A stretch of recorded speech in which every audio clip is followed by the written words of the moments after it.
오늘 본문을 보게 되면 겁에 질려 있는 사람들을 만나게 됩니다. 이 사람들은 누군가 찾아올 것이 두려워서 마음의 문을 꼭 닫아놓고, 그리고 또 그 집의 문도 꼭 닫아놓은 채로 지금 두려워하고 있습니다. 바로 예수님의 제자들입니다. 아니, 예수님과 함께 공생의 3년을 보냈는데 그 기백은 다 어디로 사라지고 지금 그렇게 두려움에 떨고 있을까요? 그 이유가 무엇일까요? 두 가지입니다. 첫째, 유대인들이 찾아올까 봐 두려웠습니다. 유대인들이 찾아와서 너 예수님의 제자지?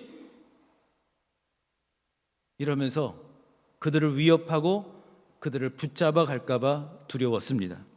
두 번째, 죄책감 때문이었습니다. 예수님과 공생의 3년을 함께 보냈는데 요한을 제외하고 11명은 다 도망쳐 버렸습니다. 뿔뿔이 흩어졌습니다. 그들은 멀리서 예수님께서 저 십자가에 달리셔서 물과 피를 쏟으시고 정말 피눈물을 흘리고 계신데 그들은 멀리서 주님이 고통당하시고 죽으시는 것을 가까이서 바라보지를 못했습니다. 그저 소식으로 예수님이 고통당하시고 죽으셨다는 그 이야기만 들었을 뿐입니다. 그러다 보니 마음에 자책감과 죄책감이 생긴 거예요. 그런데 이렇게 꼭꼭 문을 닫아놓고, 마음의 문을 닫아놓고, 그리고 또 집에 있는 온갖 문이라는 문은 다 닫아놓고 있는데 그때 우리 주님이 나타나신 거예요. 할렐루야. 아니, 문을 다 닫아놨는데 제자들은 깜짝 놀랐어요. 아니, 어떻게 주님이 오셨을까? 그냥 영으로 오셨나? 했는데 주님께서 그들을 향하여 이렇게 말씀을 하시는 거예요. 너희에게 평강이 있을지어다. 한번 같이 따라 하실까요? 너희에게 평강이 있을지어다. 아멘. 주님이 오셨습니다. 주님이 그 죽음을 모두 이기시고 주님이 오셨어요. 그리고 제자들에게 몸을 보여주시면서 몸으로 부활하셨음을 분명하게 이야기하시는 겁니다. 그렇다면 주님은 왜 제자들을 찾아오셨을까요? 선물을 주시기 위하여 찾아오셨습니다. 그렇다면 주님이 주시는, 그 부활의 주님이 주시는 선물이라고 하는 것은 어떤 것일까요? 두 가지 선물을 주셨는데 함께 그 주신 선물을 나누기를 원합니다. 오늘도 말씀의 주인공 되시기를 주님의 이름으로 축복합니다. 첫 번째로 주님은 기쁨을 주셨습니다. 아멘. 뭘 주셨다고요?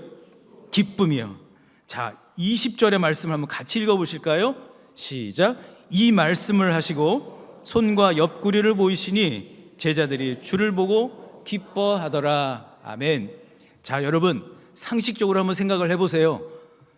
문 꼭 닫아놓고, 마음의 문도 꼭 닫아놓고 두려워하고 있었는데 주님이 오시자 그들이 어떻게 했다고요? 기뻐했다는 거예요. 성경은 그들을 향하여 기뻐했다라고 말씀을 하고 있어요. 그러면 정확하게 예수님이 오셔서 제자들을 기쁘게 하셨다라고 했을 때의 그 기쁨이란 구체적으로 뭘까요? 이 기쁨이라고 하는 말에 우리가 주목할 필요가 있습니다. 본문에 사용된 이 기쁨은 카이로라고 하는 말인데요, 이 카이로라고 하는 말은 매우 놀라운 뜻이 있습니다. 점점 더 행복해지다라는 뜻이 있어요. 그러니까 여러분, 우리가 알고 있는 기쁨이라고 하는 것은 일시적인 것, 우리가 생각하는 기쁨이라고 하는 것은 그냥 한번 크게 웃는 것, 또는 어떤 좋은 일이 생겨서 그 일로 인하여 잠시 동안 웃음이 떠나지 않은 것, 이 정도가 여러분 우리가 생각하는 기쁨 아니에요? 그런데 주님이 주신 기쁨, 그것은 바로 점점 더 행복해지는 기쁨이라고 하는 겁니다. 영어 성경으로 보면 이 기뻐하다라고 하는 단어를 대부분 rejoice라고 하는 단어로 그렇게 표현을 합니다. 그런데 여러분, 이 rejoice라고 하는 말은 두 단어가 결합이 되어 있는데요, 리라고 하는 것은 다시라고 하는 것이고, 그리고 조이스라고 하는 것은 기쁨입니다. 그러니까 뭐예요? 다시 기뻐하다, 기쁨을 회복하다라고 하는 뜻을 가지고 있는 것이죠. 그러니까 지금 제자들은 잃어버린 기쁨을 도로 찾아온 거예요. 누구로 인해서요? 아이고, 답답해 죽겠네. 이렇게 막 그냥 목이 쉬어라 얘기를 하는데 여러분들이 그냥 쫙쫙 반응을 해주셔야죠. 누구로부터요? 맞아요, 예수님으로부터. 두려웠던 그들이 예수님이 나타나시니까, 부활하신 모습으로 나타나시니까 그들 가운데에 기쁨이 찾아온 것입니다. 예수님과 함께했던 그 기쁨의 순간들을 다시 찾게 된 것이죠. 구약성경에 보면 구약성경 룻기에 보게 되면 나오미와 며느리 룻의 이야기가 나오죠. 이 시어머니인 나오미는 이제 남편과 두 아들과 함께 모압 땅으로 이민을 갔습니다. 그런데 안타깝게도 남편과 두 아들을 다 먼저 하늘로 먼저 보내고 맙니다. 두 며느리와 나오미만 남았어요. 그런데 한 며느리는 또 보내고 룻과 나오미 두 사람만 남았습니다. 이제 다시 나오미가 고향으로 돌아와요. 처음 고향으로 돌아와서 사람들, 고향 친구들을 만나면서 이렇게 얘기를 합니다. 나오미, 그 이름의 뜻이 기쁨이라고 하는 뜻인데 이렇게 얘기를 해요. 나 이제 기쁨 나오미라고 부르지 마. 나 나오미 아니야. 대신에 마라라고 불러줘. 이 마라라고 하는 것은 쓰디 쓴 그런 의미를 갖고 있잖아요. 인생이 얼마나 쓰고 쓰면 더 이상 내 이름을 나오미 기쁨이라고 부르지 말고 마라라고 불러줘. 그런데 여러분, 그렇게 이름조차 바꾸면서 쓰디 쓴 뿌리로 가득 차 있던 이 나오미의 인생 가운데에 놀라운 반전이 일어납니다. 며느리 룻이 이제 기업을 이을 사람 보아스를 만나게 되죠. 그리고 모든 후사가 다 끊겨서 더 이상 이제 후손들이 있을 수가 없는데 기업 물을 사람인 이 보아스를 통하여 후손이 생기게 되죠. 그리고 나오미는 다시 기뻐하게 되고 자신의 이름을 회복하게 됩니다. 오늘 예배 자리에 처음 오신 분들, 또 정말 오랜만에 오신 분들 보니까 오늘 정말 오랜만에 오신 분들이 계시더라고요. 얼마나 반가운지 몰라요. 그리고 그분들을 모시고 오기 위하여 그동안 기도로 준비하신 분들, 아니 우리 모두를 향하여 우리 예수님은 말씀하십니다. 두려워하지 말라 하는 거예요. 꼭꼭 닫아 두었던 마음의 문을 먼저 열라고 말씀을 하십니다. 이 말씀을 이제 3부 예배를 준비하면서 이 간증은 좀 해야 될 것 같아요. 교통사고가 크게 난 적이 있었어요. 그래서 하나님이 목숨을 살려주셨어요. 그런데 그걸로 끝이 아니더라고요. 공부를 계속 할 수가 없게 되고, 그리고 마음의 문이 꽉 닫히고, 그리고 문을 꽉 닫아 놓은 채 그렇게 몇 주를 보냈던 시간이 있었어요. 그런데 여러분, 오늘 말씀을 또 전하는 가운데 우리 성도님들의 마음이 조금은 전달이 되는 것 같아요. 느껴지는 것 같아요. 많이 힘드셨죠? 정말 장로님은 안 힘드신 것 같은데 많이 힘드셨죠? 두려우셨죠? 마음의 문을 꼭 닫아놓고 그리고 살아야만 했던 인생의 이유들이 있지 않습니까? 누군들 마음 꼭 닫아놓고 싶겠어요? 그런데 주님 오늘 말씀을 하시는 거예요. 먼저 내 인생에 대해서 정확히 보라고 하는 거예요. 나는 결코 슬퍼하거나 우울함으로 끝낼 인생이 아니라는 거예요. 할렐루야. 나는 어떤 사람이 되어야 되는 거예요? 원래 나는 어떤 사람이에요? 마라예요? 아니에요. 나오미예요. 나는 기뻐할 사람이에요. 하나님이 나에게 주신 기쁨이 있다고요.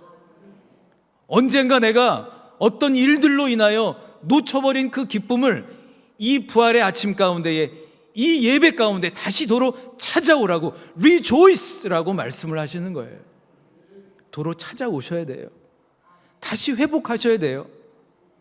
내가 나답게 살 수 있는 것은 기뻐하는 일부터 시작될 줄 믿습니다. 여러분, 나의 인생의 많은 부분이 기뻐해야 하고 마음껏 웃어야 하는 인생이라고 말씀하고 계심을 기억하시기를 바랍니다. 그러므로 먼저 단단히 막 이렇게 쳐두었던 마음의 커튼을 좀 이 시간 이렇게 좀 걷어내실 수 있기를 바랍니다. 좀 여러분, 저를 한번 따라 하실까요? 전부 안 따라 하실 모양인데 해주세요. 이렇게 커튼을 벗는 것처럼 좀 하자고요. 천천히, 너무 빨리 하지 말고 천천히. 마음의 문이 먼저 열려야 돼요. 그리고 주님이 주시는 기쁨을 받으시기를 축복합니다. 주님이 믿음의 놀라운 반전을 쓰실 것을 기억하시기를 바랍니다. 여러분, 주님께서 기쁨을 주실 때 주님이 주시는 기쁨은 단순한 기쁨, 일시적인 기쁨이 아니라고 말씀을 드렸어요. 함께 하시는 기쁨이고 인생의 반전을, 신앙의 반전을 일으켜 주실 것임을 기대하는 기쁨임을 기억하시기를 바랍니다. 나오미가 다시 기뻐하게 됐죠. 그냥 후손이 생겼으니가 아니고요. 나오미의 그 후손을 통하여, 룻과 보아스의 그 후손을 통하여 예수 그리스도의 계보가 완성이 되잖아요. 더 나아가 겁쟁이 제자들이 복음의 증인이 되고 복음의 사도가 되는 놀라운 반전이 여러분 일어나지 않았습니까? 그러므로 기쁨을 찾으시기를 바랍니다. 기쁨을 회복하시기를 바랍니다. 그래서 주님께서 일하실 놀라운 인생의 반전, 믿음의 반전의 그 역사를 기대하며 나아가시기를 주님의 이름으로 축원합니다. 그런 의미에서 옆에 계신 분께 반전이 기다리고 있습니다라고 한번 알려주세요. 좀 힘차게. 반전이 기다리고 있습니다. 반전이 있어요. 진짜예요, 여러분. 제 간증은 안 할게요, 오늘은. 그런가 하면 두 번째로 주님은 성령을 선물로 주셨습니다. 뭘 주셨다고요? 성령을 선물로 주셨다고요. 21절의 말씀을 한번 같이 읽어보실까요? 시작. 예수께서 또 이르시되 너희에게 평강이 있을지어다. 아버지께서 나를 보내신 것 같이 나도 너희를 보내노라. 아멘. 예수님은 두 번이나 반복해서 평강이 있을지어다 라고 말씀을 하십니다. 그리고 난 다음에 매우 중요한 얘기를 하시죠. 보내노라 라고 말씀을 하시는 거예요. 보내노라가 무슨 뜻일까요? 아버지께서 나를 보내신 것 같이 나도 너희를 보내노라. 여기서 여러분 보내노라 한 것은, 여러분 예수님이 이미 이 땅에 오셨는데, 이미 십자가의 길을 가셨는데, 아니 뭘 또 보내신다는 뜻인가요? 오늘 주님께서 제자들에게 나타나셔서 보내노라 라고 말씀하신 것은 매우 중요한 뜻이 담겨 있습니다. 이 원어를 살펴보면 아포스텔로라고 하는 말이 사용이 되는데, 이 말의 어원으로 찾아가 보면 놀랍게도 자유케 하다라는 뜻이 있어요. 뭐라고요? 자유케 하다라는 뜻이 있어요. 그러니까 주님이 말씀하신 것을 다시 살펴보면 이런 것이죠. 아버지가 나를 보내신 것 같이, 즉 십자가에 달려 죽으셔서 모든 것이 다 끝나버린 줄 알았는데 하나님 아버지께서 다시 살리셨다. 할렐루야. 이제는 십자가의 구원 사건으로 인하여 더 이상 죄와 사망의 권세 가운데 매여 사는 인생이 아니라는 거예요. 사도 바울은 로마교회 성도들에게 바로 이 설명을 아주 분명하게 하고 있는데요. 로마서 8장 1절과 2절의 말씀을 천천히 같이 읽어보실까요? 시작. 그러므로 이제 그리스도 예수 안에 있는 자에게는 결코 정죄함이 없나니 이는 그리스도 예수 안에 있는 생명의 성령의 법이 죄와 사망의 법에서 너를 해방하였음이라. 아멘.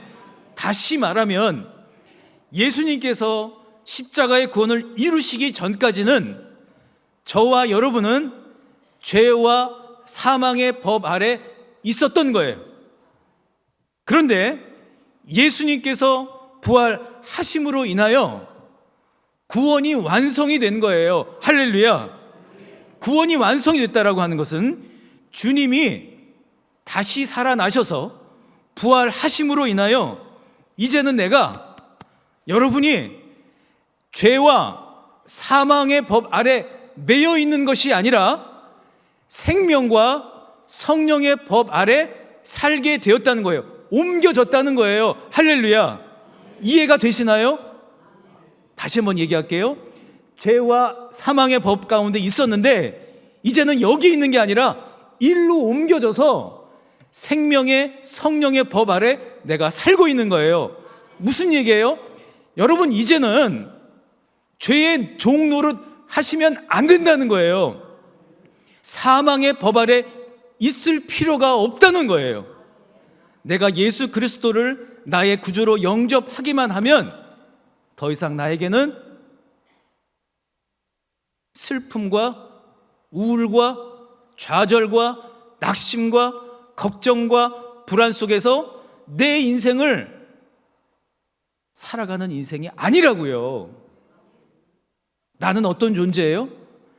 내가 예수 그리스도를 나의 주로 고백을 했다면 이제 더 이상 나는 정죄함이 없는 인생이에요. 더 이상 나를 올가매려고 하는 사단의 모든 계계로부터 나는 해방되었습니다. 할렐루야. 오늘 오랜만에 교회 오신 성도님들, 또 처음 오신 분들 가슴에 좀 손을 얹어보세요. 그리고 저를 따라하세요. 아니, 우리 모두 따라하시자고요.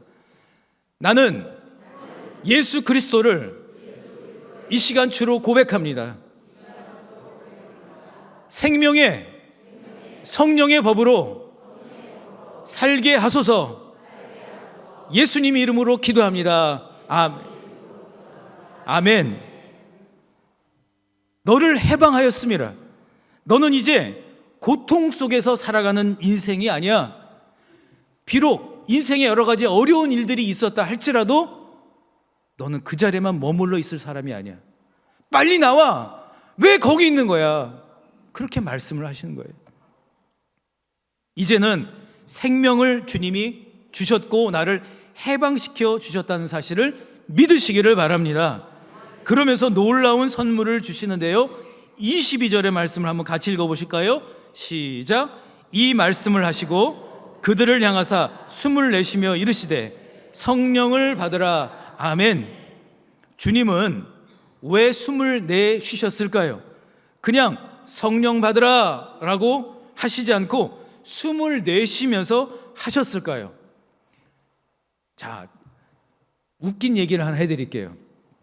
오래전에 큰 부흥의 집회 같은 걸 하면 그 부흥 강사님들이 어떻게 했어요? 성령 받으라! 막 그랬잖아요. 모르시나요? 아시죠? 오래전에 초등학생 3명이 저녁에 부흥 집회가 열렸는데 그 개구장이들이 맨 앞에, 오늘 이 예배당처럼 맨 앞에 3명이 앉아 있었어요. 그런데 부흥 강사님이 온 성도들을 향하여 성령 받아라! 하고 너무 진지하게 막 얘기를 했어요. 그러니까 다들 막 뜨겁게 기도를 해야 되는데 셋이 초쳤어요. 아 뜨거! 아 뜨거! 아 뜨거! 그래가지고 다 껄껄껄 웃고 3명은 쫓겨났대요. 근데 여러분, 왜 이 말씀을 드리냐면 주님이 성령 받으라 라고 말씀을 하셨을 때는 그냥 성령을 그냥 뜨겁게 받는 거, 체험하는 걸로 끝나는 게 아니라는 거예요. 그 이상을 의미하고 있어요. 여기서 성령을 받으라라고 말씀을 하셨는데, 받으라라고 하는 말씀의 그 원어를 살펴보면 이 헬라어의 뜻이 꽉 잡다라는 뜻이 갖고 있어요. 저를 한번 좀 따라 하실까요? 이렇게 오른손으로 꽉 한번 잡아보세요. 꽉. 네. 그 상태로 계세요. 이유가 있어요. 자, 왼손도 꽉 잡아보세요. 무슨 얘기인가 하면, 오늘 이성근 장로님 기도해 주신 것처럼 우리 인생 가운데 놔야 될 거는 이 왼쪽을 놔야 되는 거예요. 우리가 꼭 붙잡지 않아도 될 거는 놓으라는 얘기예요. 그리고 성령을 받으라, 하나님의 말씀을 꽉 잡으라, 예수를 꼭 잡으라는 얘기예요. 여러분, 꽉 안 잡고 살짝 잡으면 어떻게 돼요? 놓치잖아요. 꽉 잡으라는 이유는요, 나는 예수님 아니면 못 산다는 거예요. 나는 말씀이 아니면 못 사는 인생이에요. 나는 주님을 잡아야 살 수 있어요. 정말이에요. 잡으셔야 돼요. 우리의 머리, 우리의 생각은요, 여러분, 한계가 있다는 거예요. 더 이상 성령을 꽉 잡으라는 얘기는, 더 이상 내 힘을 의지하지 말고, 내 머리를 믿지 말고, 내 생각만 의존하지 말고 하나님이 주시는 능력을 붙잡으라 말씀하는 거예요. 그러면서 성경은 도마의 이야기를 하죠. 여러분, 도마는 어떤 사람이죠? 그 도마 말고요. 집에 있는 도마 말고. 도마, 토마스라고 얘기하죠. 이 도마는 머리로 믿음을 생각하는 전형적인 사람입니다. 머리로 받아들여야 돼요. 자신의 생각을 중요하게 여기는 사람입니다. 그런 도마를 주님은 사랑하셨습니다. 그래서 어떻게 하시죠? 만져보라. 내 몸을 만져봐라. 본문 27절의 말씀을 한번 같이 읽어보실까요? 시작. 도마에게 이르시되 내 손가락을 이리 내밀어 내 손을 보고 내 손을 내밀어 내 옆구리에 넣어보라. 그리하여 믿음 없는 자가 되지 말고 믿는 자가 되라. 아멘. 이 27절의 구절을 보면 보통 우리는 이렇게 얘기를 해요. 아, 도마가 예수님 몸을 만져보니, 그 상처난 곳을 만져보니 믿게 되었더라. 과연 그랬을까요? 저는 아니라고 생각해요. 도마는 예수님의 몸을 만져봤기 때문에 믿은 것이 아니라, 도무지 자신의 머리로는, 자신의 생각으로는 이해할 수 없는 놀라운 기적과도 같은 주님의 부활을 그는 체험하게 된 거예요. 그는 예수님께서 부활하셨다라고 하는 사실을, 그 신앙의 세계의 놀라운 신비, 그 깊은 은혜의 뜻을 깨닫게 되었기 때문에 살아계신 주님을 꼭 붙잡고 살아가게, 그렇게 고백을 하잖아요. 그러면서 28절에 그는 이렇게 얘기를 하잖아요. 도마는 예수님을 머리가 아닌 마음으로, 가슴으로 만졌을 것입니다. 예수님의 손, 예수님의 옆구리를 마음으로 만져본 거예요. 머리가 아니라 가슴으로. 그 상처들을, 그 흔적들을 직접 체험을 합니다. 그리고 이렇게 고백을 하죠. 28절에 나의 주님이시요 나의 하나님이시니이다. 아멘. 사랑하는 성도 여러분, 믿음 생활을 하는 가운데에 우리는 의심할 수가 있습니다. 그런데 여러분, 의심은 당연한 겁니다. 저를 한번 따라해 주실까요? 의심은 당연한 겁니다. 우리 주님은 왜 의심하느냐고 말씀을 안 하시죠. 오히려 주님이 보시는 것은 뭐죠? 의심하지 말라가 아니라 믿음을 가지라는 거예요. 우리의 최종 목표는 의심이 아니에요. 우리의 최종 목표는 비판이 아니에요.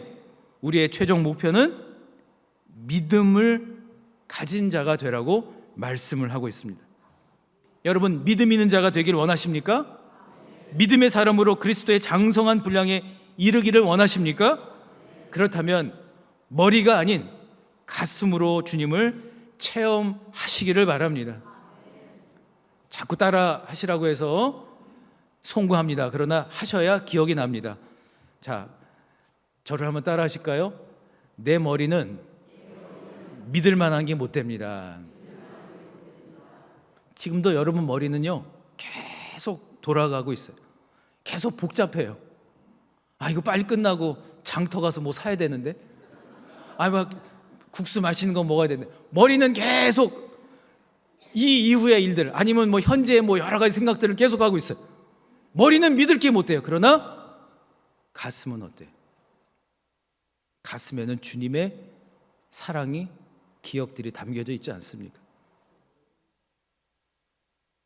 죽을 수밖에 없던 그 사고로 인하여 죽을 수밖에 없었고, 죽는 줄 알았는데 살려주셨고, 그때 와주셔서, 그때 도와주셔서, 치료해 주셔서 지금 살고 있는 거 아닙니까? 가슴은 기억을 해요. 가슴은 하나하나 그것을 쌓아놓고 있어요. 도마는 머리로 믿는 것이 아니라 가슴으로 주님의 부활을 경험한 것입니다. 그리고 그는 어떤 인생을 살았을까요? 그는 저 먼 멀리까지 가서 죽기까지 복음을 전하는, 도마 복음이라고 하는 그런 외경까지 기록을 한 그런 복음의 산 증인이 되었습니다. 가슴으로 살았기 때문에. 어느 교회 성도님이 갑작스럽게 아프게 되었습니다. 수술을 받게 되었습니다. 두려웠어요. 어떻게 될지 모르니 걱정, 염려, 불안이 찾아왔습니다. 의사 선생님도 제대로 얘기를 안 해주는 거예요. 너무 힘이 들었어요. 기도도 잘 되지를 않습니다. 그런데 수술실로 들어가기 전에 예수님이 마음속에 찾아와 주신 거예요. 아니, 예수님의 모습을 봤어요. 가시면류관을 쓰신 주님이 피를 흘리시고 계신 거예요. 그 모습으로 찾아오셨어요. 그때 비로소 가슴으로 주님의 사랑이 느껴지기 시작했습니다. 머리로는 계속 불안한데 가슴에서는 주님의 사랑이 느껴지는, 아, 주님도 고통당하셨구나. 아, 주님이 저렇게 피를 흘리시는 것은 나 때문이었지. 나를 위해서 피를 흘리시면서 여전히 나와 함께 하시는구나. 이것을 깨닫게 되었습니다. 그리고 무려 7시간이 더 걸리는 대수술이 진행이 되었습니다. 그리고 어떻게 되었을까요? 어떻게 되었을까요? 잘 됐으니까 말씀드리려고 하는 거예요. 수술이 대성공적으로 잘 끝났어요. 할렐루야. 다시 건강한 모습으로 회복이 되었다는 거예요. 부활을 경험한 거예요. 가슴으로. 수술 자국은 남아있지만 그 수술 자국 속에서 주님의 그 놀라운 사랑과 부활의 소망을 가슴으로 경험하게 된 것입니다. 사랑 성도 여러분, 말씀의 결론을 맺고자 합니다. 오늘 주님께서 우리 사랑하는 성도님들을 향하여 더 이상 허무하게 그 자리에 있지 말고 도로 기쁨을 찾으라고 말씀하십니다. 기쁨을 찾읍시다. 회복합시다. 그리고 주님이 놀랍게 일하실 인생의 반전, 믿음의 반전을 여러분 기대하시기를 바랍니다. 더 나아가 놔야 될 것은 놓읍시다. 안 놓으려고 하지 말고요, 놔야 되는 건 놓자고요. 그러나 꼭 놓지 말아야 할 것, 주님은 꼭 붙잡으시기를 축복합니다. 말씀을 꼭 붙잡으시기를 축복합니다. 성령을 꼭 붙잡으시기를 축복합니다. 그 성령의 능력으로 여러분 부활의 산 증인으로 살아가는 모든 사랑하는 성도님들이 다 되실 수 있기를 주님의 이름으로 간절히 축원합니다. 우리 주신 말씀을 생각하시면서 성령이 오셨네, 이 찬양을 마음의 고백과 결단으로 이 시간 드리기를 원합니다. 우리 함께 찬양하시겠습니다. 가슴에 손을 얹으시고 함께 찬양하겠습니다. 허무한 시절 지날 때에, 허무한 시절 지날 때, 깊은 한숨 내쉴 때, 그런 풍경 보시며 단식하는 분이 있네. 고와 같이 너희를 버려두지 않으리. 내가 너희와 영원히 함께하리라. 처음부터 다시 한번 고백합니다. 허무한 시절 지날 때, 깊은 한숨 내쉴 때, 그런 풍경 보시며 단식하는 분이 있네. 고와 같이 너희를 버려두지 않으리. 내가 너희와 영원히 함께하리라. 성령이 이 자리에 이미 오셨습니다. 성령이 오셨네. 성령이 오셨네. 내 주에 보내신 성령이 오셨네. 우리 인생 가운데 친히 찾아오셔서 그 나라 꿈꾸게 하시네. 억눌린 자 갇힌 자, 억눌린 자 갇힌 자, 자유함이 없는 자, 피난처가 되시는 성령님 계시네. 주의 영이 계신 곳에 참 자유가 있다네. 진리의 영이신 성령이 우리 손을 들고 성령을 맞이합니다. 성령이 오셨네. 성령이 오셨네. 성령이 오셨네. 내 주에 보내신 성령이 오셨네. 우리 인생 가운데 친히 찾아오셔서 그 나라 꿈꾸게 하시네. 우리 한 번 더 고백합니다. 성령이 오셨습니다. 성령이 오셨네. 성령이 오셨네. 내 주에 보내신 성령이 오셨네. 우리 인생 가운데 친히 찾아오셔서 그 나라 꿈꾸게 하시네. 여러분의 목소리를만 우리 인생 가운데에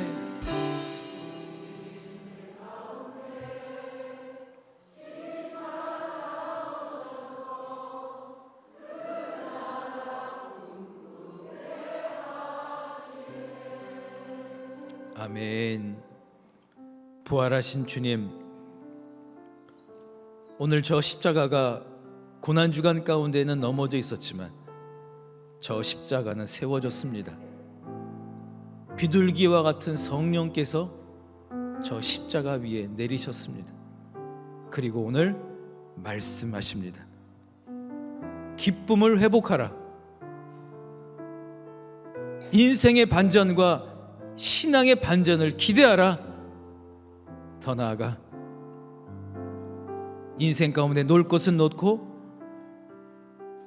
예수 그리스도의 십자가, 성령을 꼭 붙잡고 하나님의 말씀을 꼭 붙잡고 그 성령의 능력으로 살게 하여 주시옵소서라고 함께 통성으로 기도하시겠습니다. 오 주님, 우리 사랑하는 성도님들, 이제 아버지 하나님 빼앗겼던, 잃어버렸던, 잊어버렸던 주님 인생의 기쁨을 도로 찾아오게 하여 주시기를 원합니다. 기쁨이 회복되게 하여 주시기를 원합니다.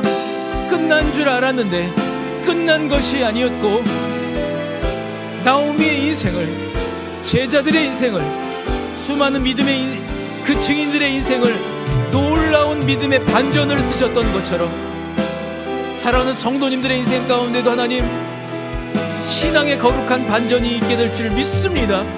기대하는 마음 갖게 하여 주시고 주님께 온전히 맡겨드리며 주님 마음껏 웃고 자유케 되는 은혜를 내려주시기를 원합니다.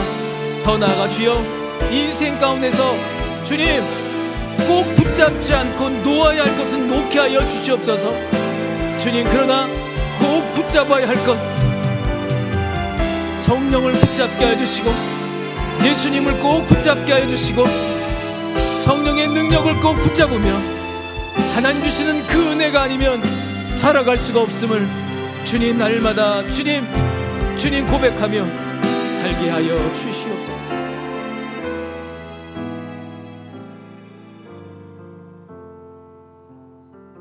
사랑의 하나님, 오늘 이 자리에 오기까지 참으로 시간이 많이 걸렸습니다.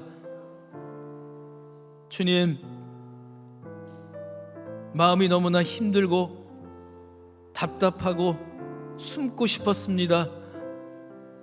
주님, 뜻한 대로 되지 않아서 어떻게 할까 걱정하고 또 걱정했습니다. 그러나 주님, 오늘 이 자리에 오게 하심을 감사드립니다. 주님이 기다리셨습니다. 그리고 말씀하십니다. 기쁨을 회복하라. 내가 할 일을 기대하라. 내가 앞으로 보여줄 일들을 기대하라.